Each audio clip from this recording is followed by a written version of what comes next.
kiukweli kila kitu kina pande mbili, kuna madhara na kuna faida yake. Kwa hiyo hata kwenye mtandao wa kijamii pia vile mtu ukiutumia vizuri mtandao wa kijamii unafaidika, ukiutumia vibaya ndio hivyo unatengeneza madhara makubwa sana. Zingatia mfano mzuri, ukiangalia watu wengi wanafanya kazi online, biashara za online, mfano dropshipping, sio biashara za forex nyingi zinafanyika online. Lakini kuna tena hivyo inaweza karibu mtu unakuta mambo ya ajabu mtandaoni. Kwanza nakumbuka nilishakuambiwa kitu na afisa mkuu wa mkoa wa elimu. Aliniambia kwamba simu ni kama bomu. Anapokupa mzazi wako simu kuna option mbili. Hiyo bomu litumie vizuri au likulipukie wewe mwenyewe. Kwa hiyo mimi kwa upande wangu ningewashauri vijana wenzangu wautumie mtandao vizuri, waendelee kutumia wewe mtandao kufanya kama tunaita connection au ni kama link ya biashara baina ya mtu mmoja na mwingine. Vijana wengi tunakuwa tunafumbwa na anasa za dunia, kwamba tunashindwa kufocus na mambo ambayo tuna uhakika tunaweza yakatupa mafanikio.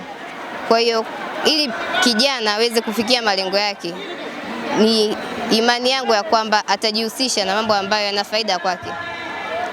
Kwa mfano, kujihusisha na mambo ya michezo, sanaa, au kama hivi kuingia jeshini kwa mujibu wa sheria au kwa kujiandikisha, ili mwisho wa siku sote tusiishie kwenye wimbi la wakosefu, tuingie kwenye wimbi la kwa. Nchi zote duniani nguvu kazi ya nchi hizo ni vijana, na ninyi ni sehemu ya vijana hao, na vijana ndio taifa la leo na la kesho. Kama hivyo ndivyo, tunao wajibu wa kudumisha uzalendo, utii, uaminifu na uhodari wa kazi. Haya yawe msingi wa kijana wa Kitanzania mahali popote mtakapokuwa. Naomba sana wazazi, lakini pia na jamii nzima, tujitahidi sana kuwekeza kwenye masuala ya malezi na makuzi ya awali ya watoto, kuanzia elimu ya awali mpaka elimu ya juu kabisa, chuo kikuu. Maana elimu ya mtoto inaanzia chini kabisa, tangia mimba. Sisi kwa watu ambao tumesomea malezi na makuzi tunasema malezi na makuzi ya mtoto yanaanzia tangia mama mpata mimba vile, si ndio? Unajua kabisa nina ujauzito, kwa hiyo natakiwa nimlee mwanangu kwenye maadili gani, na baada ya hapo mtoto anatakiwa aende akasome, apate zile 5 pillars: elimu, afya, maji, uchechemzi, naelewa, ili aweze kufanya vizuri zaidi.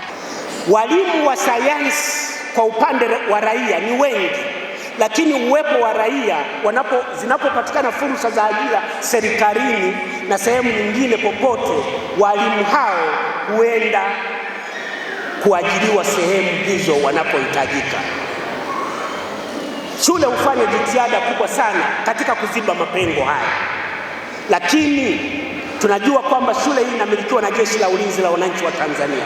Tunapopata walimu wanajeshi waliosoma masomo ya sayansi, walimu hao ni permanent. Hatutegemei tena wataenda kuajiriwa sehemu nyingine. Walimu raia niliosema 91 wapo wengi sana, wa masomo ya sayansi, wa masomo ya sanaa na biashara na uchumi. Lakini sasa uwepo wao hapa, zinapotokea fursa za ajira na hasa Wizara ya Elimu, walimu hao hatuwazuii kuomba, huwa tunawaruhusu kuomba ili waende wakatafute fursa hizi.